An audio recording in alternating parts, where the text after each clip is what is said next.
Saudara, penyerahan diri M. Thorik, pria buronan ledakan Tambora tadi malam diiringi sejumlah informasi baru. M. Thorik bahkan menyatakan akan meledakkan bom di sejumlah lokasi di ibu kota hari ini. Pertanyaan besarnya adalah, benarkah teror besar kini mengancam masyarakat kita? Jika ya, kelompok mana yang bermain dan apa tujuannya? Ya, dan kami mengundang Jenderal Polisi Purnawirawan Dai Bachtiar, mantan Kapolri yang terkenal saat mengungkap jaringan sel kasus bom Bali, dan juga Kepala Bidang Penerangan Umum Polri, Kombes Agus Rianto. Selamat sore Pak Dai, selamat sore Pak Agus. Saya menuju ke Pak Agus. Dan juga Pak Dai pendiri Densus 88 nih. Betul. Saya menuju ke Pak Agus terlebih dahulu. Pak Agus, ada informasi bahwa M. Thorik menyiapkan rencana ledakan di 4 lokasi di Jakarta. Sejauh mana kebenaran dan konfirmasinya, Pak?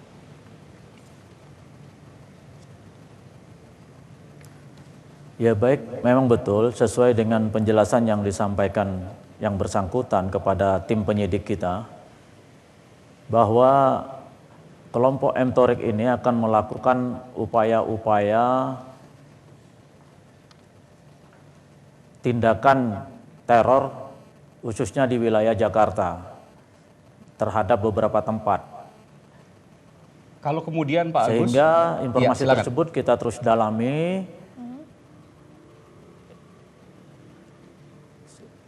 dan diharapkan kita bisa dapat informasi yang lebih detail lagi dari yang bersangkutan. Oke, sejauh ini alat bukti apa saja Pak, atau barang bukti apa saja yang sudah disita polisi?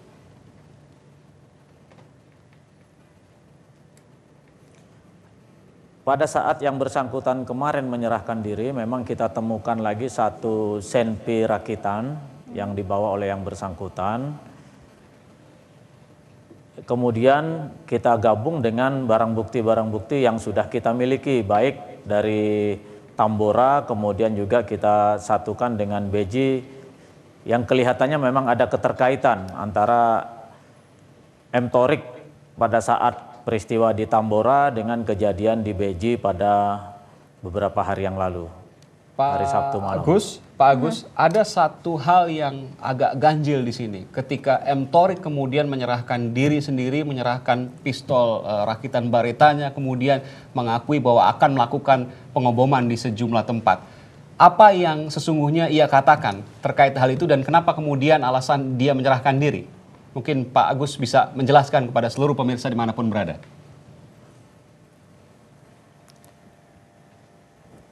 Ya mungkin untuk yang pasti, kalau untuk menjawab alasan yang bersangkutan menyerahkan diri itu yang tahu hanya yang bersangkutan dan Allah Subhanahu wa Ta'ala, Tuhan yang Maha Kuasa.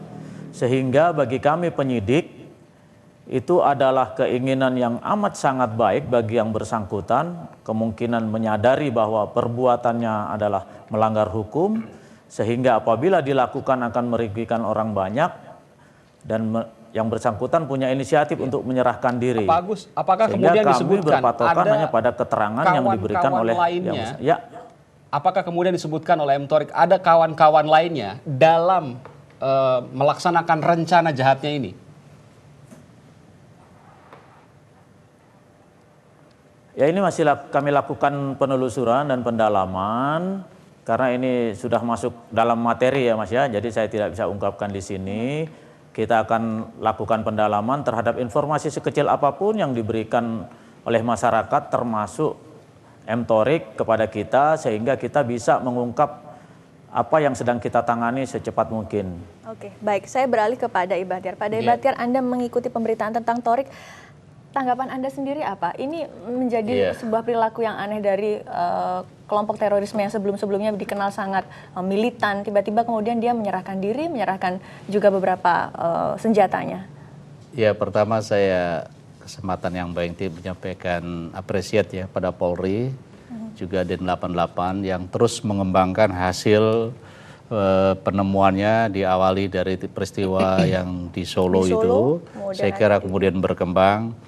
Dan inilah harapan kita semua, termasuk saya pribadi juga, agar informasi sekecil apapun terus dikembangkan. Sehingga betul-betul kita akan membuka jaringan ataupun kelompok mana yang sekarang kan dipertanyakan banyak pihak. Kalau memang masih yang lama tokohnya, siapa sebenarnya yang masih bermain, kan begitu. Dan harapan kita memang Polri akan mampu melakukan itu. Dan memang kita masyarakat atau media ingin cepat, tapi dipahamilah tidak mudah untuk segera mengungkapkan. Kita kalau terburu-buru mengambil kesimpulan, itu saya yakin apa yang sudah diberikan oleh Polri sekarang itu biasanya ada memang yang belum waktunya disampaikan, itu pasti ada. Saya katakanlah sekarang Thorik sekarang sepertinya kok berbeda dari yang lain. Kita juga tidak perlu harus merasa curiga ada yang janggal. Karena namanya juga manusia. Ada orang yang siap menjadi bom bunuh diri. Pada saatnya mungkin setelah saatnya dia harus dia insaf sadar. Nah, maka kemudian diakali oleh mereka tidak hanya harus dirinya, tetapi juga ada yang menggunakan remote gitu. Di saatnya dia menggunakan kemudian dia berubah, nah maka remote yang bermain. Pak Dai kan menjadi Kapolri 2001 sampai 2005. Kemudian Pak Dai juga yang membentuk Densus 88. Banyak juga kejadian pada saat itu, bahkan kita sangat mengetahui Pak Dai yang juga ikut membongkar jaringan-jaringan sel bom Bali dan ke bawahnya. Saya ingin menjadi pertanyaan kami sekarang adalah apakah teror-teror yang terjadi di Solo, di Jakarta dan barusan ini kita sebutkan tadi Thorik, itu terkait dengan jaringan lama atau tidak? Saya ingin jawaban dari Pak Dai. Oke. Tentu yang tahu persis adalah Polri sendiri kan yang sudah memberikan pernyataan. Saya ingin merefer pengalaman-pengalaman saya hubungkan dengan keadaan yang sekarang ya. Memang begini, ada satu isu yang selalu dikembangkan oleh kelompok-kelompok lama mereka adalah apa yang pernah diucapkan oleh Mukhlas atau Ali Gufron yang sudah dihukuman mati ya. Dia mengatakan pada saya pada waktu dialog, termasuk juga disampaikan oleh Imam Samudra ya, bahwa pertama dia mengatakan saya apresiat pada Polri dan pada Bapak karena Anda memperlakukan kami manusiawi juga dengan hukum. Kenapa saya katakan? Ya kalau kami ditangkap oleh negara lain, wah saya diperlakukan luar super ketat, dirantai dan sebagainya. Tapi ini diperlakukan manusiawi gitu.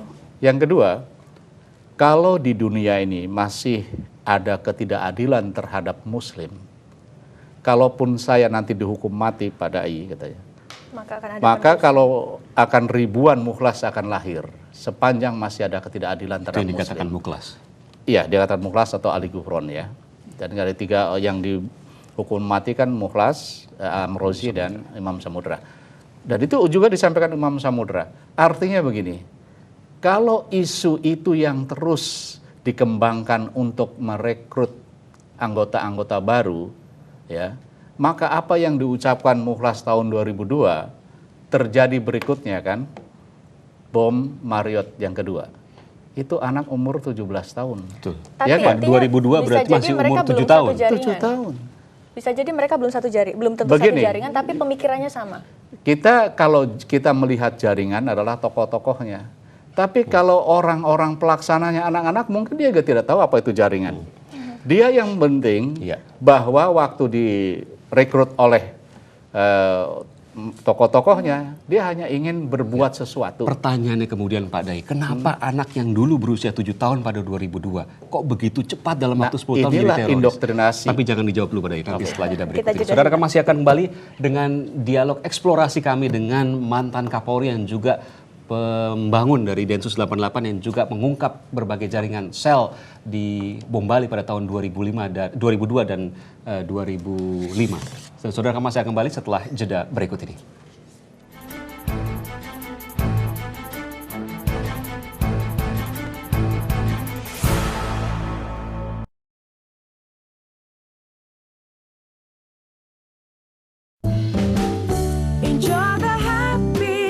Fitbar with high quality ingredients for delicious snacking with no worry.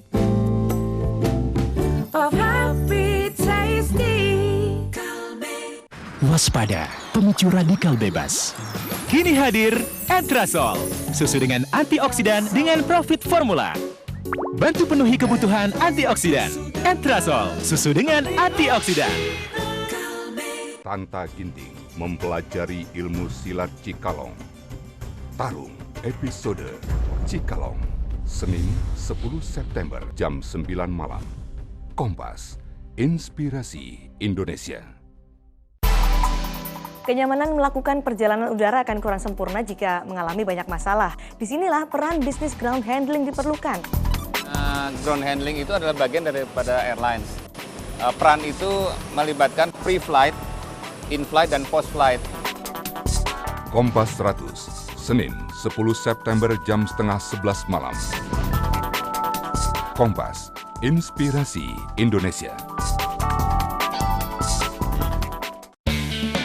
Ini dia saatnya belajar masak dari sang ahli. Referensi menu, tips memilih bahan masakan. Selain buat bawang merahnya itu meresap red wine-nya, itu juga dia menghilangkan aroma alkohol. Saksikan Ala Resto setiap Selasa jam 8 pagi. Kompas, Inspirasi Indonesia. Fitbar with high quality ingredients for delicious snacking with no worry.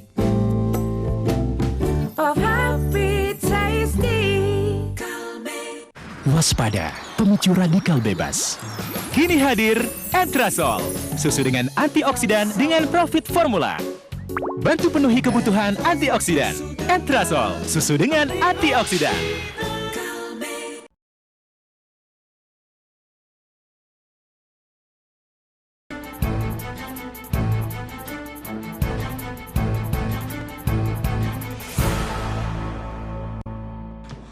Saya kembali bersama Pak Daibater. Pak Daibater, pemilihan lokasi Solo, kemudian ada Jakarta. Meskipun sampai saat ini polisi belum memberikan klarifikasi. Tapi saya harus menjawab pertanyaan yang ada tadi. Terkait dengan ada anak kecil 7 Iya. tahun 2002, sekarang 17 tahun, begitu cepat dia tercuci otak dalam tanda kutip. Itulah saya katakan keberhasilan indoktrinasi mereka. Karena ini bicaranya ideologi kan. Jadi yang dibangun adalah bagaimana ideologi ini masuk kepada anak-anak muda ini. Kalau kita tawarkannya mengajak, ayo kita bikin negara Islam, nggak laku.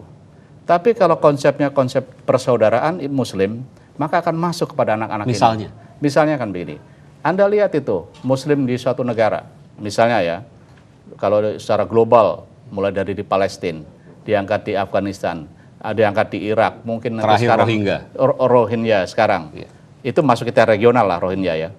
Misalnya di Filipina Selatan, orang Muslim dianggap diperlakukan tidak adil oleh pemerintahnya. Di Thailand Selatan, dulu di Indonesia ada di Poso, ada di Ambon, juga persoalan Muslim dan non-Muslim kan. Nah kalau itu yang diangkat, pertanyaannya oleh orang yang mengindoktrinasi, tokoh-tokoh mengatakan, kamu Muslim kan? Nanti jawab Muslim. Sudah kau perbuat apa terhadap Muslim yang ternaya, yang tidak diperlakukan adil di tempat lain? Kemudian pasti begitu, tergerak pasti. Nah ini yang harus dipahami oleh kita semua. Kalau kita muncul anak yang dulu 10 tahun, 7 tahun, kemudian 5 tahun berikutnya menjadi bom bunuh diri atau menembak polisi. Nah itulah hasil indoktrinasi mereka dengan mengangkat isu ketidakadilan. Dimanapun di dunia, isu ketidakadilan paling laku. Ini nah itu yang membuat. Musuhnya tidak lagi hanya Amerika, hanya Israel, hanya polisi, tapi siapapun yang membuat dianggap tidak adil terhadap sesama Muslim. Itu jadi isu itu yang jadikan isu ya. Itu tapi, memang ada fakta kan, faktanya ada. Nah itulah jadikan isu untuk mengindoktrinasi. Saya cukup merinding juga mendengar Pak Dai yang sebegitu sederhananya kemudian untuk mengangkat indoktrinasi mereka. Pertanyaannya kemudian adalah, apakah si pengindoktrinasi ini sudah diketahui oleh pemerintah, katakanlah polisi, intelijen dan lain sebagainya? Kalau iya, kenapa bisa terus berkembang? Kan pertanyaannya seperti itu. Ya begini, memang kan kalau kita disebutkan kelompoknya, nama jaringannya, kita dari dulu sudah tahu. Walaupun mereka tidak akui, yang namanya Al-Jamaah Al-Islamiyah itu adalah satu kelompok yang didirikan di Malaysia, kemudian berkembang, mereka ingin membangun satu negara Islam Raya, Nusantara Islam Raya, tapi kan tokoh-tokohnya saja menyebar. Tapi itu nggak laku kalau isunya itu. Yang dia persoalkan sekarang adalah selalu bicara ketidakadilan. Nah, ketidakadilan ini akan dijual terus. Pertanyaannya, siapa tokohnya? Ya mari kita cari, karena mereka ini kan terus ya, dalam sistem mereka itu tidak ada struktur yang tegas. Misalnya dulu ini amirnya ini ketua mantikinya, itu tidak akan kita temukan. Sekarang tidak ada lagi. Tetapi di antara mereka kemudian menjadi pemimpin antara mereka akan ada. Caranya bagaimana? Tidak mesti harus ketemu kontak fisik, tetapi melalui jaringan internet. melalui komunikasi cyber mereka akan selalu berkomunikasi. Nah, kesatuan tujuan untuk memerangi ketidakadilan itu yang akan membawa mereka melakukan tindakan-tindakan termasuk Negara penyerangan. sudah ada program deradikalisasi teroris. Sejauh apa progresnya? Ya, harapan kita semua tentu bertumbuh pada badan baru yang kita bentuk kan, BNPT ini. Karena dulu semasa saya masih bertugas, rasanya semua beban dijatuhkan ke polisi kan.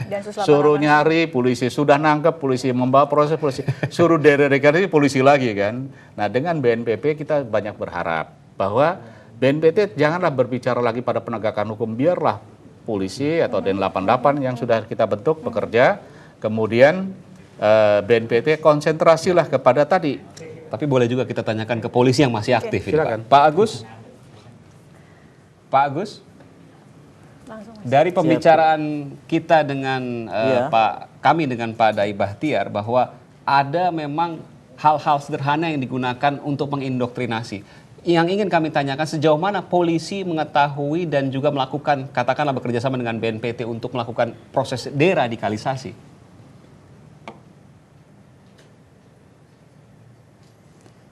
Ya baik, jadi sebagaimana tadi yang disampaikan oleh Pak Dai, memang yang dikedepankan untuk kegiatan deradikalisasi itu adalah dari BNPT yang sudah dibentuk beberapa waktu yang lalu.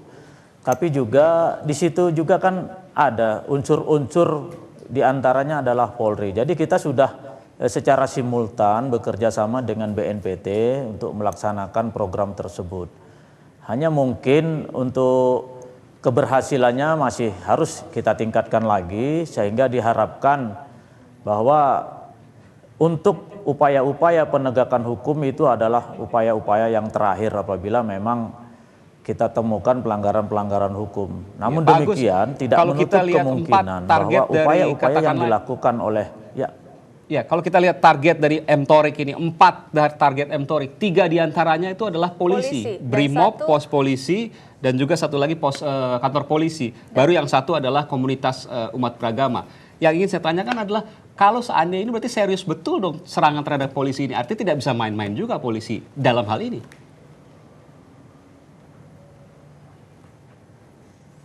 Ya memang kami sejak awal itu tidak pernah main-main gitu kan dalam menghadapi tugas ini, dalam artian bahwa setiap saat kita siap memberikan pelayanan kepada masyarakat. Nah, apabila saat-saat terakhir ini mulai dari Solo kemudian sampai dengan informasi terakhir yang kita terima dari tersangka Torik bahwa salah satu ataupun beberapa sasaran dari kelompok mereka adalah polisi, itu adalah merupakan informasi-informasi yang sangat berharga bagi kita, bagi kami kepolisian. Tapi juga kita juga berharap kepada seluruh masyarakat untuk kita sama-sama bahu-membahu untuk bisa menciptakan kedamaian dan lingkungan kita agar bisa steril dari kemungkinan-kemungkinan gangguan ataupun ancaman dari berbagai bentuk. Oke. Bagi kami informasi sekecil apapun yang kami terima, yang kami peroleh, ya. Pagi ini Wapres mengadakan pertemuan terkait dengan program deradikalisasi terorisme agar bahwa program ini selaras antara BNPT, kemudian polisi, TNI, dan juga sejumlah stakeholder yang lain. Sejauh ini apakah memang tidak ada keselarasan antara perjalanan ini atau memang ada banyak sekali gangguan untuk menjalankan ini, untuk meredam aksi terorisme? Ya sebagai pimpinan di negara ini Bapak Wakil Presiden tentunya memiliki kepentingan dalam rangka menciptakan suasana damai dan kondusif di lingkungan kita, di negara kita, sehingga beliau merasa perlu untuk mengingatkan kembali kepada jajaran di bawahnya untuk lebih meningkatkan kinerja, terutama kalau beliau melihat mungkin belum ada keselarasan ataupun belum ada program-program yang nyata terhadap program deradikalisasi tersebut, ini patut kita jadikan sebagai acuan untuk pelaksanaan tugas. Tapi mungkin saya sampaikan juga, tadi sudah dikemukakan oleh Pak Dai bahwa informasi sekecil apapun yang diterima oleh Polri akan kami jadikan masukan, akan sangat berharga. Itu contoh kemarin pada saat M-Torik menyerahkan diri, langsung dilakukan pendalaman oleh teman-teman kami dari Densus dan informasi itu ditindaklanjuti, dan tadi pagi kami langsung melakukan upaya penindakan dan penggerebekan di wilayah Bojonggede dan kita dapatkan lagi satu terduga tersangka A di Bojonggede tadi pagi. Baik, terima kasih Pak Agus atas waktunya bergabung bersama kami. Saya kembali kepada Pak Dahi, pemilihan lokasi Solo, Jakarta. Apakah memang sampai saat ini polisi belum memberikan keterangan ini berkait? Saya pernah sampaikan sebagai analisis ya. Pertama, Solo itu di peta terorisme itu termasuk daerah amannya mereka atau safe place-nya. Karena banyak pelaku-pelaku juga bersembunyi di daerah sana ataupun juga bersumber dari daerah sana. Padahal kalau kita tahu kan di sana juga kotanya tidak terlalu besar. Nah, justru daerah tempat yang safe place itu harusnya memang dia tidak pernah tampil ya, bahkan selalu bermainnya di tempat lain gitu ya. Tetapi di daerah-daerah tempat di mana aman dia tidak akan lakukan. Tapi aneh kan, sekarang-kadang muncul justru Solo sendiri kan.